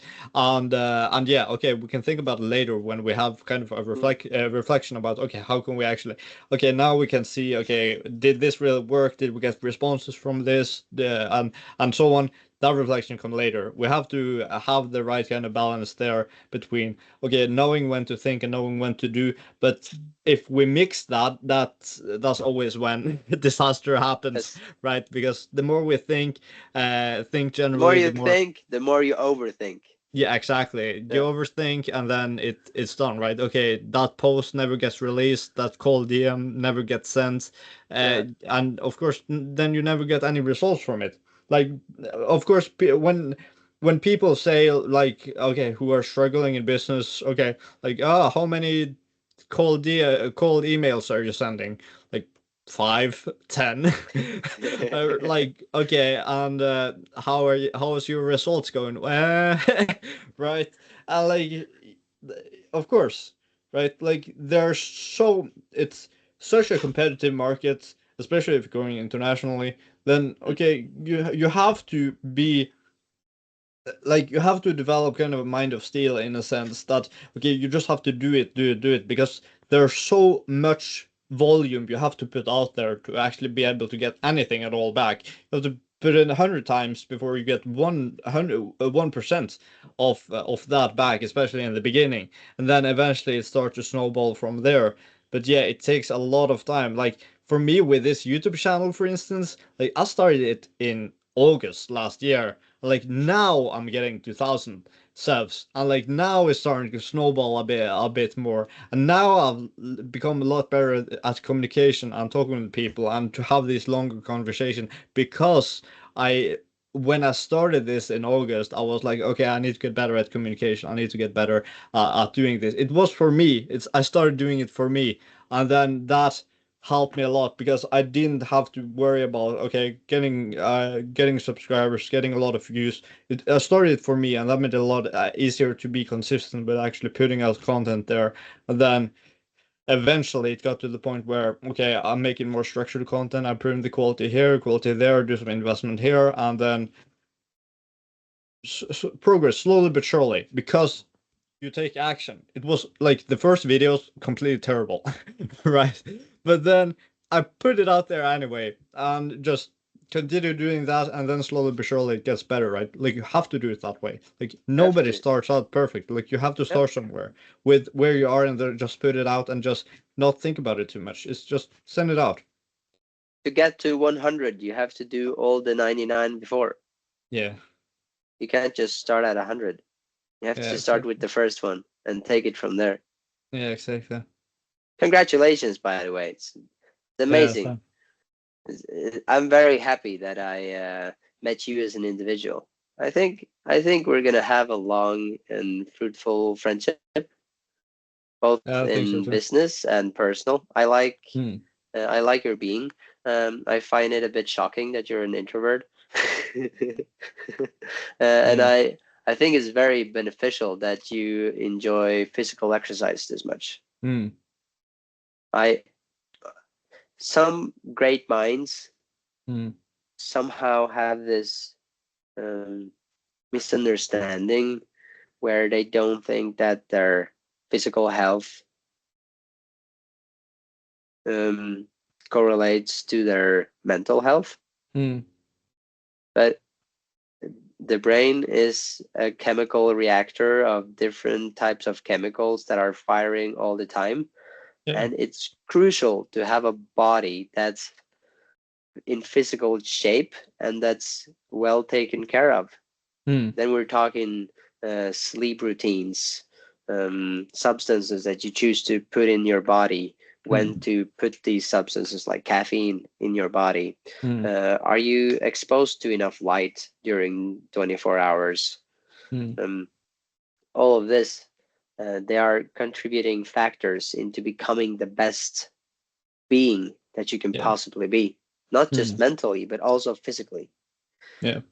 All the When you look at Greece, and I'm talking about old Greece, where Hmm. you had the thinkers. Yeah. They were also all in great physical shape. Exactly. That's why you have these statues of the great looking Hmm. Greek sculptures. Yeah. That's why they say, oh, he has a body, he's carved out of stone like a Greek god. Mm. But it's something to it. They were Yeah. great thinkers, but they were also in great physical shape. Yeah. And they should be looked upon as pedestals to what you can become Yeah. as an individual. I think Exactly. this is going a bit on a tangent on something else here, but society today doesn't really, we have stopped celebrating people that are in great physical shape. Yeah. I saw a funny meme that was kind of comparing, okay, modern philosophers compared to ancient Greek philosophers. And the modern philosophers were like in university and talking to each other. Oh, do you want to go to Starbucks to get a soy latte or something? And then you see in ancient Greek philosophy, it's like, yeah, how much did you lift, bro? Right? But yeah, it's so true. It's in the ancient Greek philosophy, they seem to have a lot of better understanding that okay, that's it's all about what you do at the end of the day. It's action that plays the pivotal part, and like if it's the word philosophy in the sense that has lost a lot of meaning in the modern sense of the word, because like if yeah, because it's at that point it wasn't just about that you were thinking for a living. In a sense, you were acting out what you were actually like thinking that this is how people should live. Okay, for instance, Aristotle has made in the Nicomachean Ethics was very clear about kind of this kind of balance, like golden finding the golden balance in life, and being really specific about Golden ratio. how yeah, the golden ratio for like how can this how do you actually live a virtuous life and be very like how are you actually supposed to live. And like in modern philosophy it's a lot more, it seems a lot more often about like going into very complex lingo and not really knowing what you're talking about. In a sense, it's a whole different language in a sense what you're getting into, and this is kind of constructing your own reality and your own world in a sense. And that's when philosophy kind of becomes pointless at that point, if you're kind of constructing your own reality instead of basing it on the reality Yep. you're actually living in. Trying to And figure out how what's reality. Yep. exactly, and how can you best possibly live in this reality and make the most out of yourself. And that has natural implications for your mental health, your physical health, like what you actually do, how you treat others, how much you train physical exercise, and what that actually it means for you to actually develop as a person. I think that a lot of people yeah miss miss that point, in a sense that they underestimate how important that actually is. And when you actually make take that into consideration, actually learn by experience in most cases how important that is. It's like, wow, never thought that this was so crucial, so powerful, that like because a lot of people have this mindset about exercise, that oh, I don't have enough energy to exercise. Like if you exercise you will get more energy, trust me. Yeah, yeah, Trust yeah. me, right? Like and all these kind of back to limiting beliefs, right? It's all about that learned helplessness. If you have been taught that you can make all these excuses for yourself, then of course you will just take those excuses and say, yeah, I don't have to put in an effort, right? And Yep. I think that's a lot of the problem, especially in the United States, even more than much more so than in Norway. Like so much learned helplessness, so much focus on excuses. That's why the obesity rate is skyrocketing, because like even though they're living in one of the greatest first world nations in the world, they think of themselves as victims who has all the excuses not to actually make something of the world. And that's why even America's great empire is on the way on its decline. Yep. It seems constructed. It seems very constructed. this narrative that they have in America. And then you also have what is nice about Norway is that we have this different approach than most of the world. I think today's politics, without going too much into politics, because that's always a minefield, that Yeah. in general, politics is declining. It's becoming more corrupt. And you can look, we're kind of in between. If you look at the global scale, we're in between Russia and America. We're influenced from both sides. Norway is socialist, but we're also capitalist. Now I think we're getting more so capitalist, and we're being more heavily influenced by the Western philosophies, and EU is pressuring Norway In as a which time country. frame are you thinking, for the last government, last 4 years or last 20 years? Last 20 years. Yeah, because in the last 4 years, it's definitely becoming more socialistic again. Yes, yes. And then we're looking at the last 4 years, now that we've had this capitalistic change, and now the socialism comes in, and it's just in a downward spiral. And anyone who's in politics in Norway don't really care about the Norwegian politics. It's just a plateau for them to get into the EU. Yeah. Yeah. I think we lack people that want to go into politics for the right reasons. Yeah. Because I think being in the sphere of the politicians is very toxic. And I think there's a lot of snakes in this sphere, and a lot of the politicians are just looking out for themselves. Yeah, that's a dilemma with politics and power, right? Like the people who actually want the power, they have all the bad intention and they're willing to do Yes. absolutely everything. They can cross every boundary, break every rule in order to get there. And the people who uh the people who do it for the right reasons, of course, they aren't willing to do that. So it's Oh, they don't want to completely do it. that's the kind of that's the dilemma with power, right? That's the dilemma with politics, is that it's the whole, like, all of kind of human nature kind of leads to that type of situation where power corrupts ultimately. It seems so. It seems like it does. Hmm.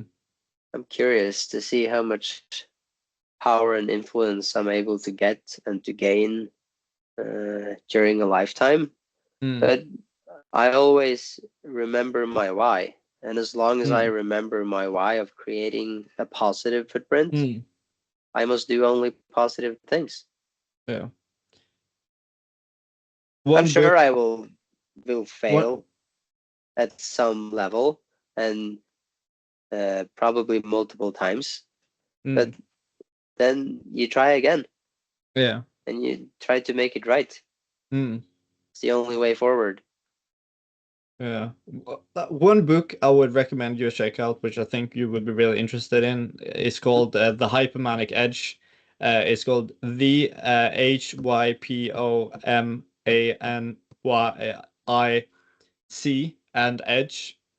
And this is actually what I nicknamed my YouTube channel after, the Hypomanic Entrepreneur, based on this book, The Hypomanic Edge. And what we find in this book is basically the some of the most essential and most high profile historic people, characters throughout American history, like Christopher Columbus, Alexander Hamilton, Andrew Carnegie, all of these other characters, which like had some pretty peculiar, like, psychological characteristic, which drove them to be really different in a sense, which was the reason they were able to make such a significant impact on America and the world in general. Like, not everyone are like Columbus who worked like 10, 15 years without results and trying to get the royalties to actually fund his expedition with none of the mathematics being right.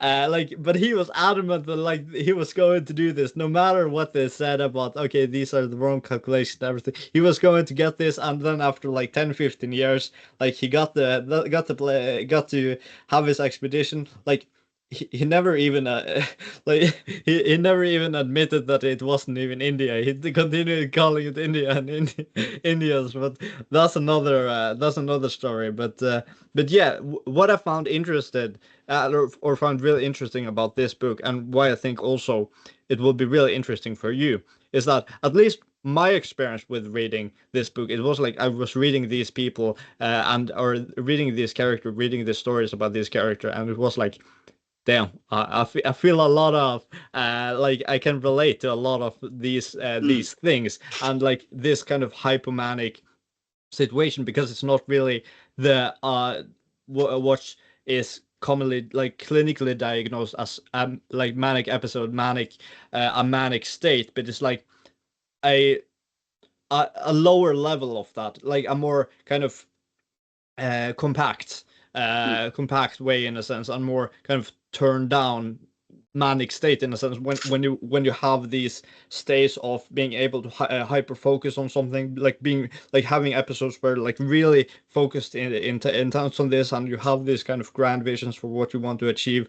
That is what I relate to a lot with a lot of these characters, and why I think you will also really find this book really interesting as well. So yeah, amazing book. So I recommend highly that you check that out.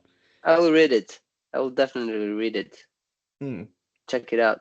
And when you speak this hypermanic, hypomanic, I find myself reflecting on the times where I'm hyper focused, and it's not really a choice of mine.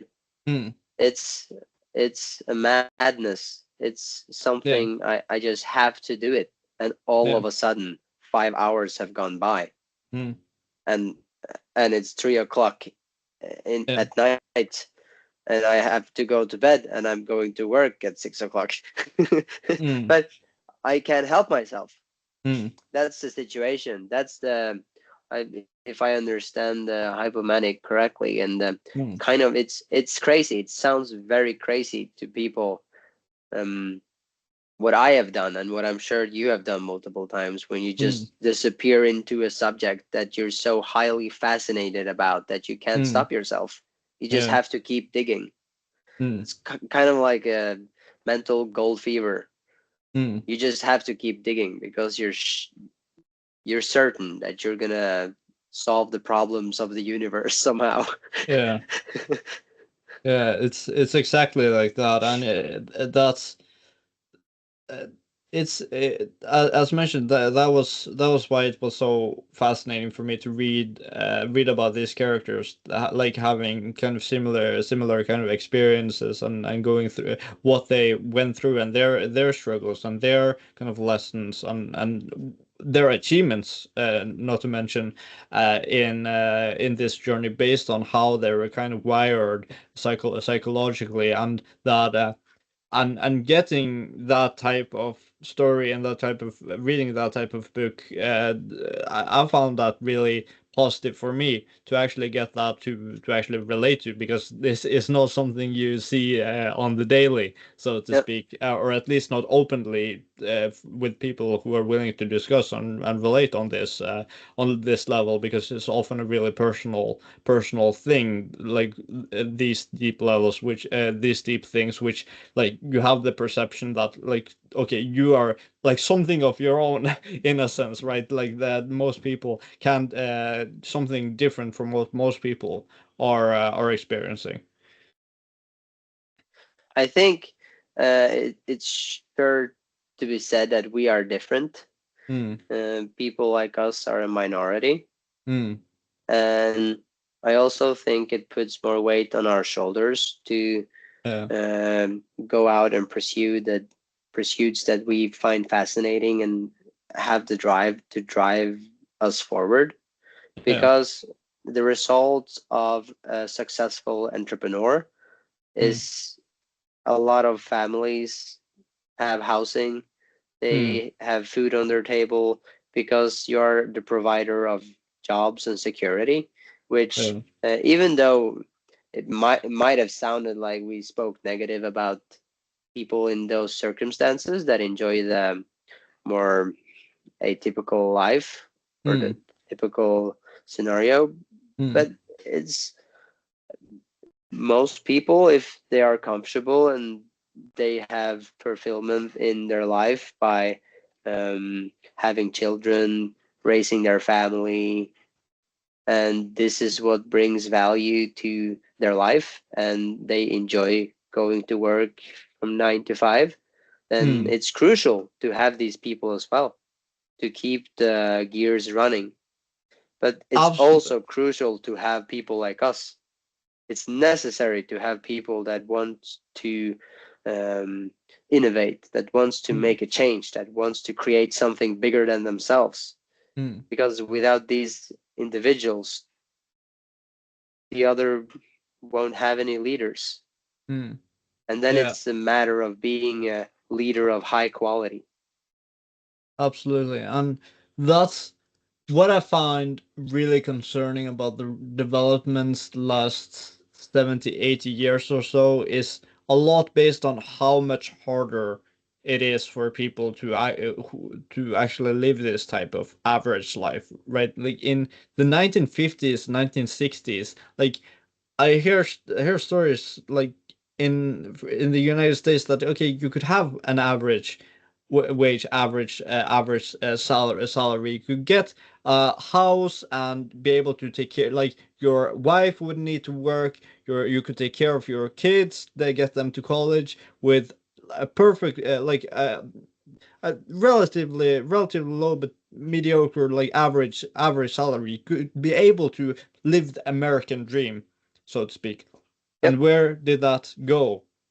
It went Inflation, away. taxes, all of these things made it so much more difficult to actually have that type of average life. And like I mentioned the US because that's an relatively extreme example, which is still highly impactful today, but also which impacts other countries like Europe, like in Norway and other countries in Europe and so on, because the inflation and the actual federal funds rate and so on, the global economy is affected extremely by this, right? And it affects people around the world, and especially in Europe, in addition to the US, and it makes it more pertinent. It makes it more like it gives you a stronger reason to actually do something more, because you find that with at the pace and the way things are going right now,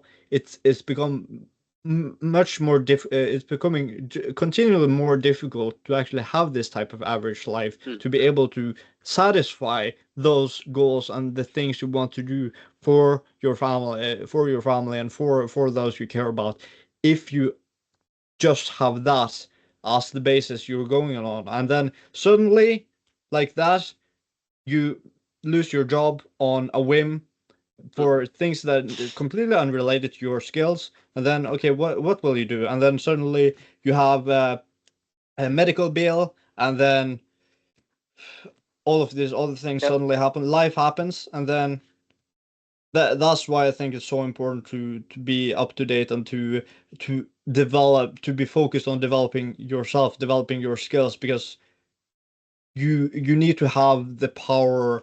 Like you need to build when the economy and when society is going in this type of direction, the only real protection you can have is strong skills and be able to stand on your own feet when it comes to building something like this. And I think that was also a very powerful motivator for me to actually make the change, to actually okay, learn sales, learn marketing. And that yes, I had a really good salary before.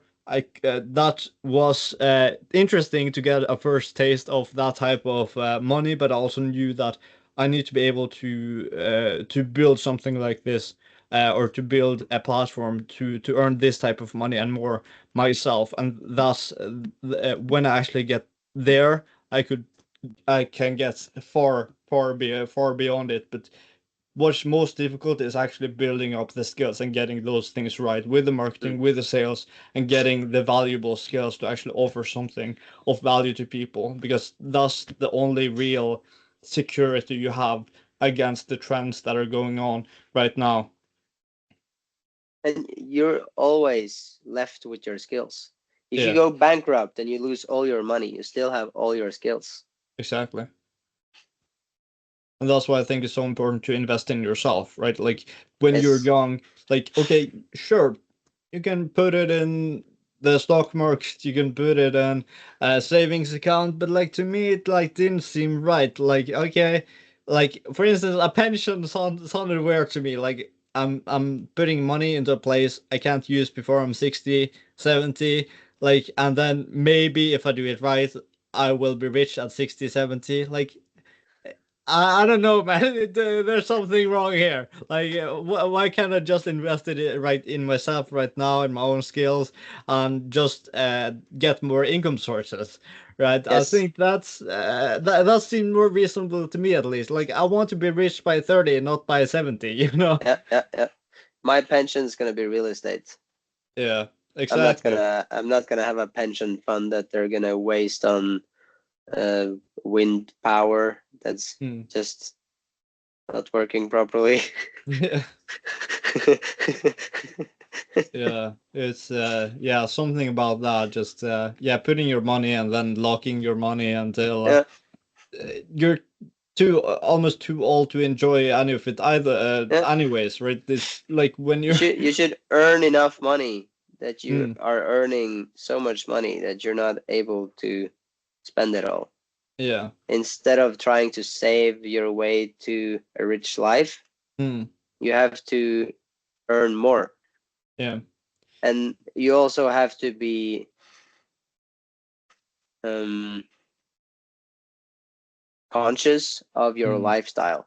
yeah, Do not make the mistake of having a lifestyle that follows your salary. mm, Look at Mark Zuckerberg. He's a very humble guy, I would say. He doesn't wear any Gucci or expensive suits or shoes even.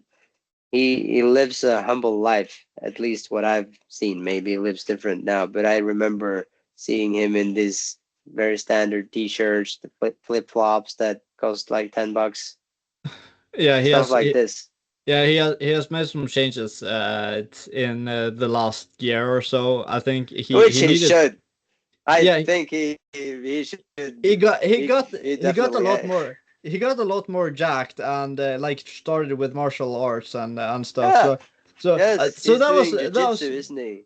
yeah, jiu-jitsu, right? Like because I think he needed to improve his reputation. I think after, especially after that movie came out about the origin of Facebook and so on, I don't think that was Yeah. the best for his Mm. reputation, so to speak. That kind of sketchy starting Yeah. point for the platform. So I think it's that's part of the reason he has made some changes up and had to up his game, so to speak, and getting a more positive image, so to speak. But it's good when you're getting when you are such a public figure, getting into martial arts and inspiring more people to actually get in shape. That's a positive thing. And then recently, have you seen the video where he stood on this kind of like wind surfboard and stuff, and then he had an American flag and then a bear in one, and you have to see that. That's oh, it's so good, so good. Oh yeah, but so yeah, he's the cool guy now, basically. Yeah. So yeah, you have to find that video. It's so good, so good.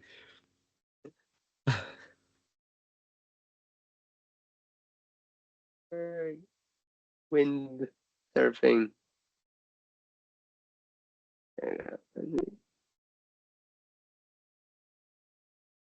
Wakeboards. Yeah. Mark Zuckerberg wakeboards across lake waving U.S. flag. Yes. Uh, This is amazing. Yeah. Oh, it's so good. Oh yeah. Nice. And the song West Virginia. Yeah. Oh, yeah. Amazing. Mm. I like him. I like his pursuits. Yeah, he's gotten cooler lately. Yeah. Up this style, up this game, up this physical training and stuff, and Yeah. that's good because yeah, of course, PR and PR is important in that kind of game. Do you listen to a lot of other podcasts? Um, Not a lot. I'm following one type of kind of consulting based program, like a paid program called Consulting Success Momentum. Paid like $1,000 for it, and I'm also listening to an audiobook called Your First 100 Million. By Dan Pena. Dan Pena is absolutely insane. You have to check this guy out. I will send you the link to his audiobook here in the chat.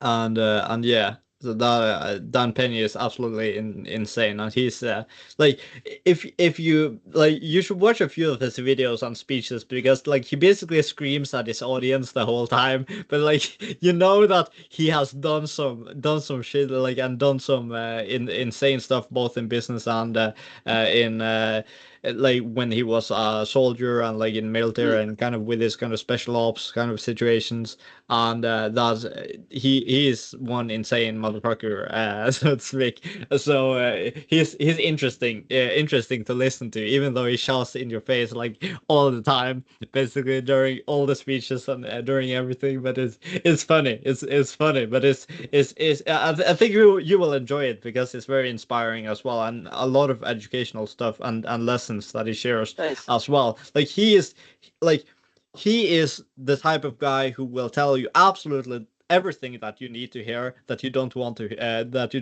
hear. Like he is not afraid to like he won't pull any punches, right? Like he Yeah. will slap everything in your Yeah. face, whether you want it or whether you want it or not. He doesn't give a flying fuck. So to speak, he just lays it all on you, and Yeah. that's what is interesting about this guy.